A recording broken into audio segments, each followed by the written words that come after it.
পটুয়াখালীতে ধর্ষণের শিকার কিশোরীর পরিবারের সঙ্গে দুপুরে পটুয়াখালী মেডিকেল কলেজ হাসপাতালে দেখা করেছেন জাতীয় নাগরিক পার্টি এনসিপির আহ্বায়ক মোহাম্মদ নাহিদ ইসলাম। এ সময় তিনি ওই কিশোরীর খোঁজ খবর নেন এবং আসামিদের দ্রুত গ্রেফতারের দাবি জানান। এদিকে এই ঘটনায় বিএনপি প্রতিনিধি দলের প্রধান হাসান মামুন বলেছেন, অপরাধীদের কেউ কেউ বিএনপি পরিবারের সদস্য বলে অপপ্রচার করছেন। মূলত দলীয় ট্যাগ লাগালে অপরাধীরা লাভবান হয়, অপরাধী যেই হোক তাকে ছাড় নয়। বিস্তারিত ডেস্ক রিপোর্টে।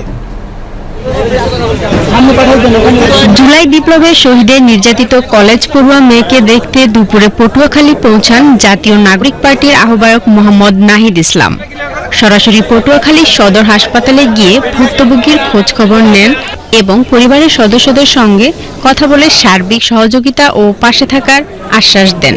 পরে পটুয়াখালীর জেলা প্রশাসক ও পুলিশ সুপারের সঙ্গে মতবিনিময় শেষে সাংবাদিকদের তিনি বলেন, শহীদ পরিবারের সদস্য হিসেবে নয়, বাংলাদেশের একজন নাগরিক হিসেবে ধর্ষণের বিচার চাই। প্রতিটি ধর্ষণের ঘটনার সুষ্ঠু তদন্তের পাশাপাশি দ্রুততম সময়ের মধ্যে বিচার করতে হবে। এটি আমাদের জন্য অত্যন্ত দুঃখজনক। শুধু এই ঘটনাই নয়, পটুয়াখালীর আমরা এর আগে আসিয়ার ঘটনা দেখেছি এবং সাম্প্রতিক সময়ে আমাদের মা বোনদের উপরে এই সহিংসতা এবং ধর্ষণের মতো ঘটনাগুলো উদ্বেগ তৈরি করছে আমাদের ভিতরে। পটুয়াখালীর যেই বোন আমাদের ভিকটিম, শুধু শহীদ পরিবারের কন্যা হিসেবেই নয়, একজন দেশের সাধারণ মেয়ে হিসেবে, সাধারণ নাগরিক হিসেবে তিনি আমাদের বোন ন্যায় বিচার প্রত্যাশা করেছেন।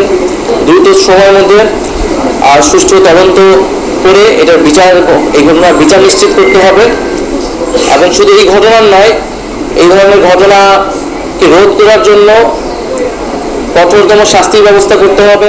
এ সময় তার সঙ্গে ছিলেন জাতীয় নাগরিক পার্টির মুখ্য সংগঠক হান্নান মাসুদ, জ্যেষ্ঠ যুগ্ম সদস্য সচিব ডাক্তার তাসনিম জারা ও যুগ্ম সদস্য সচিব মুজাহিদুল ইসলাম, গণতান্ত্রিক ছাত্র সংগঠনের কেন্দ্রীয় কমিটির সদস্য সচিব জাহিদ আহসান।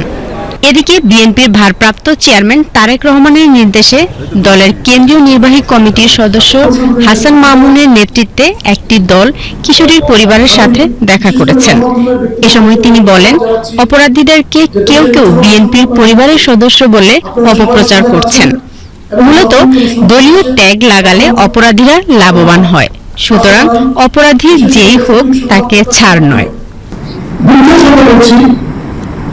যে জমির ঘটনা ঘটবে, ধর্ষণের মতো জঘন্য অপরাধকে যখন রাজনৈতিক ট্যাগ লাগিয়ে এগুলি প্রমাণ করা হয়, সেটি পরোক্ষভাবে ধর্ষণকে বাঁচিয়ে দেওয়ার জন্য একটি অবলম্বন করা হয়।